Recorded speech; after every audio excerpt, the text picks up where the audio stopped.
Here we are, a 2010 Mercury Mariner, getting ready to replace the brake hose, caliper, brake pads, and rotor. I already did the other side. The caliper froze and smoked the pads, so once you do rotors and brake pads on one side, you should really do the other side. Really humid out here, so got a little fan, got my jack ready to go. The jack point for these things is way underneath, so I have a shop jack that the handle can't get that far back. Maybe if I had a bigger one, but that's gonna have to make do. I got my rotor, my brake caliper, and pads. I don't have any brake cleaner liquid, so I'm just going to use some rubbing alcohol to clean the oil residue off of the new rotor before I put it on. And some safety things first. I chocked the wheel front and back. Really, they just tell you to do the back, but I'm a little more cautious, and you put the emergency brake on. And so I'm going to jack the car up, take the tire off, and get started. So I have the tire off now. I have the car on jack stands in the front, and a good trick, so always practice if you're doing work in your driveway. Turn the tire over inside, set it underneath the car, so if it does fall for some reason, that's one more added protection, one more layer of protection you have against getting crushed. Here we are. We have our caliper, our rotor, brake pads are in here, and here's the hose line. We're going to replace all that. And as you can see, it's pretty rusty, just as bad as the other side was. So I anticipate the rotor is probably going to be frozen on, so it's going to take me a little while to get it off. Okay, so got the bolts out for the caliper. There's a bolt on the top here, and a bolt on the bottom that comes out, and that's all that holds it in. Make sure you save these. You need these to put it back on again, and you're going to need some blue Loctite put on the end of the bolt here. You should use blue, so when you tighten it back on again, it doesn't back itself out. That's down. So right now it's on there pretty good. I'm actually going to use a screwdriver to release it. I'm going to go in here where the brake pads are and release it. Since I'm replacing the rotor, caliper, and the brake pads, it doesn't really matter how I get it out. I'm just going to do it. I had the car rocking a little bit, trying to get the bolts off because they were pretty rusted tight on there. So I had some more security, some more safety feature. I put a 4x4 there, and you know, just to protect myself. Last thing I want to do is get hurt.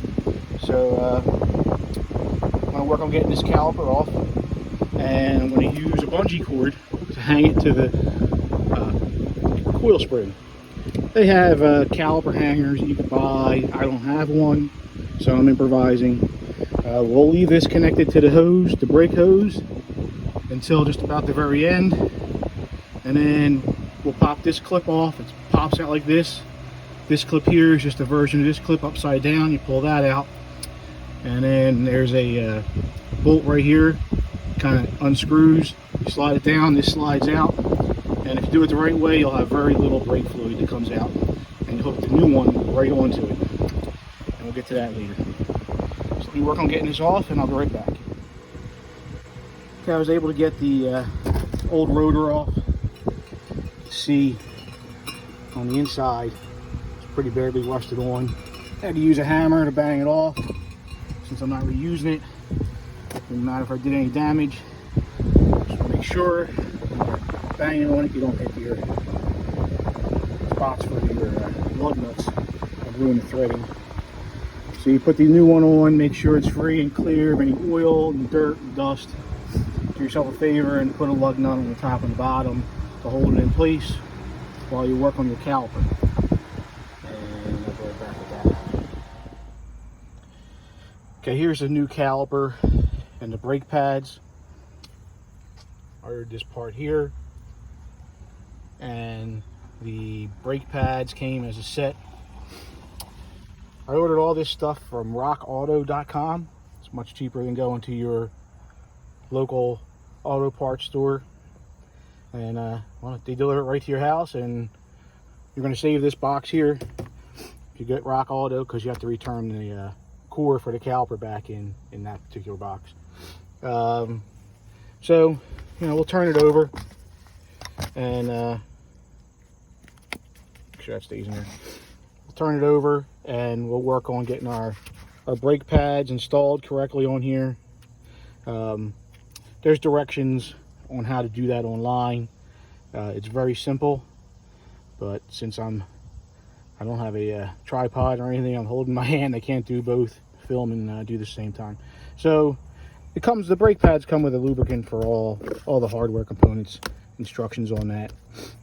So I'm going to work on doing all that, and then we'll go over to the rotor, and I'm going to also put the brake line on here. So I also ordered the brake line, the brake hose from Rock Auto, and I'll put that on first after I get done the brake pads. Then we'll put the rotor, or we'll put the caliper on over the rotor, secure the bolts, and then we'll work on removing the clips for the brake hose and hook up the new one, and we'll be close. Here's our caliper all put back together. Got the brake hose here, tightened it up in the back here. Both the brake pads are on, and the clip is all ready to go on to the rotor. I've got the caliper on the rotor, secured with the old bolts, the 2 bolts that we took off earlier. Make sure to use your blue Loctite on the ends of them. Have the brake hose ready to go. It's going to take the place of this one. So we're simply going to pop these clips off. We're going to put this clip on here, and when we're ready, we'll disconnect this and immediately connect this. I'll have a drip pan down here for any brake fluid that does drip out, just to keep it off my driveway. Another thing with these bolts that we put in, there is a pounds per square inch torque you're supposed to use for that if you have a torque wrench. You know, if you don't have one, you don't have one. Just remember, try and put them back on as tight as you took them off. And if you ever try taking one off, you know they're on there tight. It takes all your strength most of the time. So I'm going to work on getting this off, and then we'll come back and finish up. Okay, new rotor's on, calipers on, brake pads, and the new brake hose is on. See here, I had very little brake fluid drip out, which was nice. So we'll get the tire back on. We bled the brakes. Bled the brakes with the bleeder. Once you bleed the brakes, you're ready to put the tire back on.